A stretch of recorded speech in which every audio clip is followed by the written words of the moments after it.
Interviews with business owners and veteran executives who share their wisdom and expertise to help you de-stress, free up time, and make more money.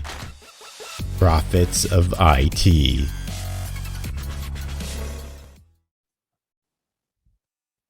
Welcome back to the Profits of IT. I am Jim Punzenberger, your host, and the creator of the Managed Prospecting System. If you're looking to generate leads and appointments without cold calling, ad spend, or spamming, i.e. through personalized or hyper-personalized outreach, I should say, check out managedprospectingsystem.com. I have Steve with me today. Steve, please introduce yourself and tell us a little bit about your company. Okay, great. Thank you, Jim. Thanks for having me. I really appreciate it. I've got up the festive atmosphere today as we're going into the holidays. So my name is Steve Kazan, and I am CEO of a small consultancy called Inner Onion. Prior to that, however, I have been in technology, started in finance, and then went to operations, and then went to channels and business development, and spent the last probably 15 years doing channel development, business development. So tuned into how the channel works and MSPs work and system integrators and all those different kind of folks. Great. We started Inner Onion, a partner and I, about a year ago. And what Inner Onion does is we bring international companies to the United States. So technology companies typically who need help, who need guidance. We offer three main services. So one would be logistics. So we offer them a presence, a web page, incorporation, help with bank accounts, those sorts of mundane things. Office space, we'll offer them that. We'll help them with their marketing. So we'll do definitions of their target personas, their pain points, market studies, research.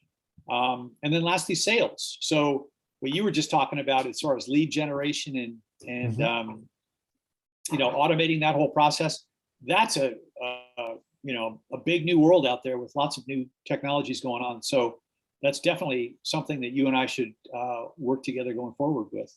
Definitely. And so that's what Inner Onion does. And then the question we always get is, okay, so why the hell did you call it Inner Onion?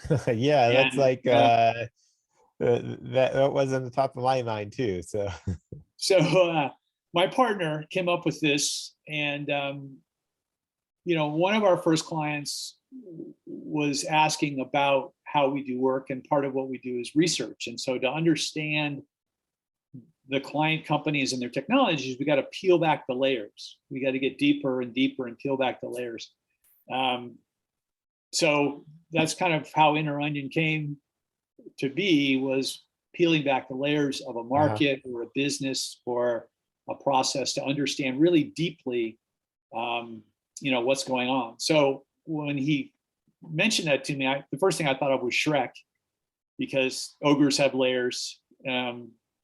Is a famous line from that movie. So I said, yeah, that sounds pretty good. It's pretty catchy.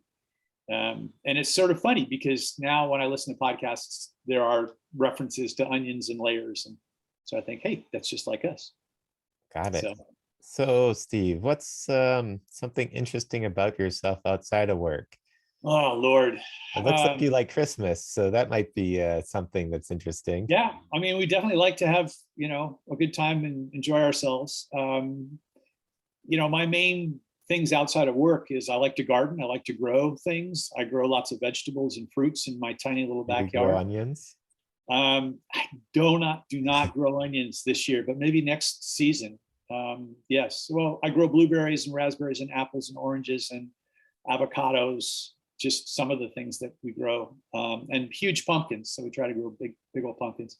I run 3 times a week, work out 2 times a week. Love to go backpacking and hiking. So getting up to the Sierra Nevada mountains is a place we love to go and sounds wonderful. Spend some time. So I would love and to a big, be up big in fan the of the Golden State. I'm sorry, big Golden fan State? Golden State. Yeah, Golden State Warriors. Yeah. Go Dubs, and Wisconsin Badgers. So Wisconsin Badgers. Go Badgers. would have preferred if you said the Bucks and the Badgers, but uh, I guess Well, you gotta like Giannis. one Yes, out of two isn't bad. there you go. Close enough. Seeing that I'm a Wisconsin boy, cheesehead. So at least you didn't say Niners. So I don't know if that's I didn't say the Bears. So well, that would Chicago. just be a low blow. Yeah, you'd cut the session right off there. That Everything would would be be dark. that would be clicking the end button if you said the Yeah, Bears. yeah. Anyways, so what would you say is your superpower when it comes to business? And how can others learn from that and apply that in their lives, their businesses? Superpowers. So I think that the thing that I really try to focus on is listening and understanding, and falling under the heading of curiosity. So when I have a call with somebody, for me, it's a successful call if they do the talking and I learn from them rather than me doing all the talking, and just kind of, laying out a lot of information without learning. Um, so, the broad heading of curiosity for us is really valuable at Inner Onion because we have to understand the client's business and their market and their people. And managing people is kind of the same way. You have to peel back those layers and understand the people you're managing and what motivates them and what gets them, out of bed and gets them excited, and committed to working for your company, right? Definitely. So, do you have any tips on improving at this? Peeling back the onion of people that we just mentioned. Yeah. So I would say, there's always something new going on, and particularly this time of year. I kind of always look forward to December, January, because there are the reports of the latest and the greatest trends. And that's in technology, it's in cloud, it's in security, it's in management and macroeconomic trends. So being really proactive about doing your research and sort of investing the time to listen to the podcasts and to read the reports. If I get a Gartner report, I'm going to get out my highlighter and my pen and I'm going to go, line by line through the reports that really matter to me and really digest that. And then, share that. So that information becomes valuable asset to not only my clients, but also my coworkers, my colleagues, my old friends that I haven't worked with in years, but Uh-huh. I'll share all that information proactively with them. So, I just think that's a really great management tool is, over communicating and researching. Do you have any specific ways of sharing it, like that you'd recommend? Well, so these days, social media in the business world has taken on a much greater importance, right? So sharing via LinkedIn, um, I was sort of a casual user until about 6, 9 months ago, and these days, I almost live on LinkedIn, um, and try to add value to um, every interaction and every relationship I have, by offering some news and some guidance and some advice, but also just introducing people. So LinkedIn becomes great to introduce one resource to another resource, and so it doesn't have to be a dull report. It can be, hey, I know Jim over here who has a skill and experience in setting up meetings, and I know Fred who works for a company, technology company, who definitely needs to boost up their lead generation for 2022, and putting those two folks together. It's kind of funny. The last 15 minutes ago, I just teed up 3 of my old friends with a new guy I just met, and they're going to get together in January and start working together. Well, that's great. Any other ways that, maybe if I want to improve in this area, any other things that are important for me to know? Well, so one of the key questions is, generating profits, and how to, improve your business. So I spend time talking to colleagues who have different types of businesses, and after I ask them questions and get them to open up so I can understand their business a little better, then I'm able to provide, some advice that's pertinent to them, that makes sense to them. And one of the things I think I offer up fairly frequently is, getting their teams aligned by sharing businesses, and even people at the lowest or the lower levels, who go to work every day, do their job every day. Even those folks need to understand the big picture of how they're contributing, why what they're doing is really valuable to the company. And so one of the old tips that we used to use was to get those folks, everybody within the company thinking about offense and defense. So offense, if the analogy is a football team or a baseball team or a basketball team, That's the Golden State Warriors. We've been the Golden State Warriors, is generating trust. Okay, those players trust that everyone is going to be committed and set the screens and make the pass and get the rebounds and screen out. So one of the things I like about the Warriors is they've developed that culture around trusting, other teammates.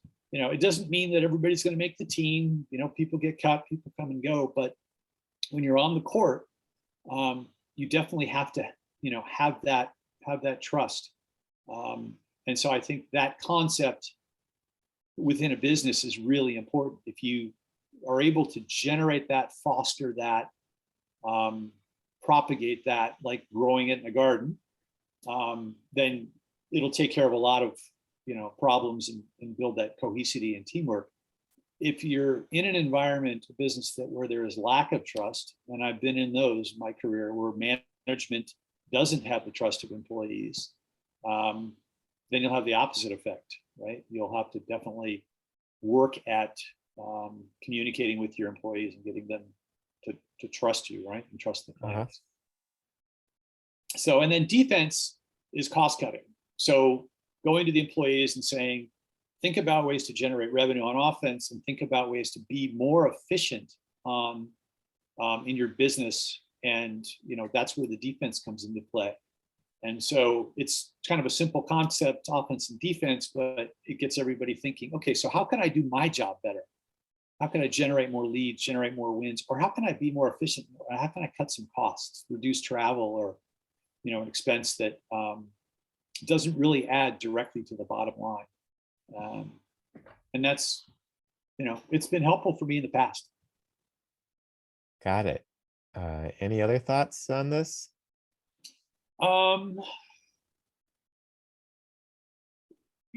Forming relationships, I think, is, long-term value. I'm finding that, I started working at Oracle, large company, enormous company. And when I was there, I was helpful not only to my team that I managed, but also to other groups all over the company. I would do them favors, or I would share information, and that built up, a great network for me there. The next company was a little smaller, and then a little smaller, and a little smaller, and so I've kind of worked my way down to more startups.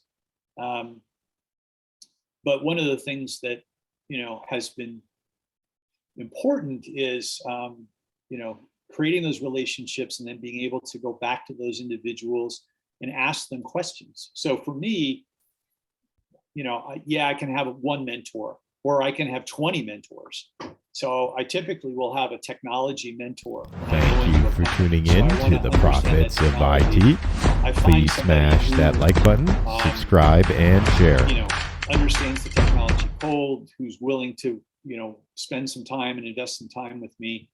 A few companies ago, one of the founders, I created a relationship with him, and it was great. He gave me fantastic technical education, and then I gave him education on the sales side and the partner side. So, building those relationships and those, mentor relationships, even,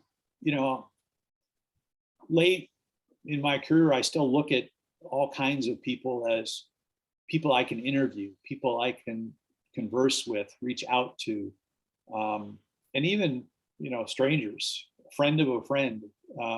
And LinkedIn works great for that. I might not know somebody, but they know two people that I know. That gives me an entree into, say, hey, can we have a conversation about solar energy, or about digital assets, or about, security? The inquisitive mind and the inquisitive person, I think, is a great way to be successful. Yes, on a profit and loss statement. Yes, sitting at your desk every day working, but also leads to a more interesting life, and keeping your brain moving and active while you're getting older. Yeah. So who should be an Onion client, and why should they be an Onion client? Okay, so that's a good question. So we have clients today in Spain, Germany, England, Czech Republic, and Israel. We've spoken to prospects in India and Australia about coming to the United States. All of those clients were in kind of the software space, although we now have a new client in the solar energy space. The clients that we would stay away from would be biotech, because that's really not something that we have expertise in. And I would say retail, brand name foods and things like that. Just again, because we don't have the experience in those areas. We try to stick to places that we understand. Small to mid-sized companies would be good, although we've talked to clients that are large that want to come into the US. I would say companies that are startups, yes, we can provide value to startups, but being a little bit further along does make sense. The sales models of our clients are interesting and varied. Some are, enterprise sales, large ticket items, $500,000 to $1 million, but most of our clients are in the 5K to 20K range in terms of average sales revenue. So that's much more of an inside sales, automated sales process. And I would say all of our clients so far to date have been business to business as opposed to business to consumer. Mm-hmm. So, those are the folks that we focus on. If they need help raising money, we can bring in resources to do that. If they have legal questions or accounting questions or tax questions, we have great networks of people who are experts in those areas, so we can add value on those topics as well. So yeah, it's exciting. People are finding us on LinkedIn. They're finding us through word of mouth. We have not really done much promotion yet, but we definitely have goals and for 2022 to get that all set up and do a little marketing ourselves.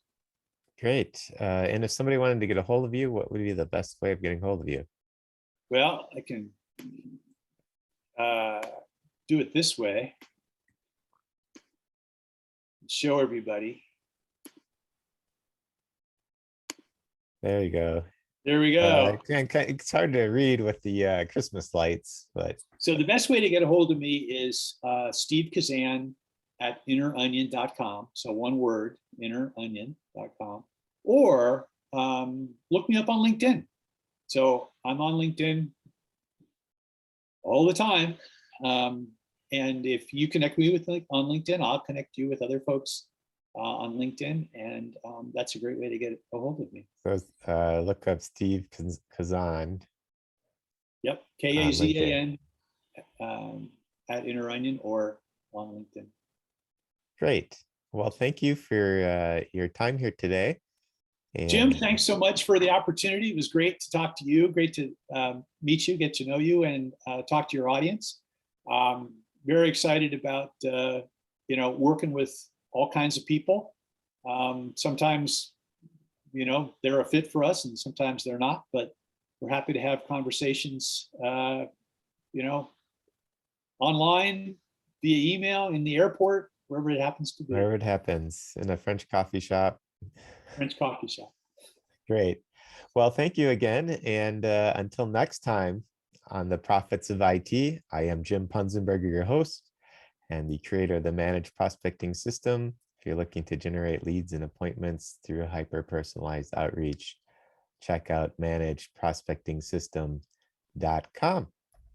And happy holidays to everyone. Merry Christmas. Bye-bye. Merry Christmas. Bye for now. Bye for now.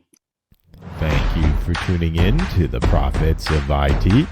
Please smash that like button, subscribe, and share.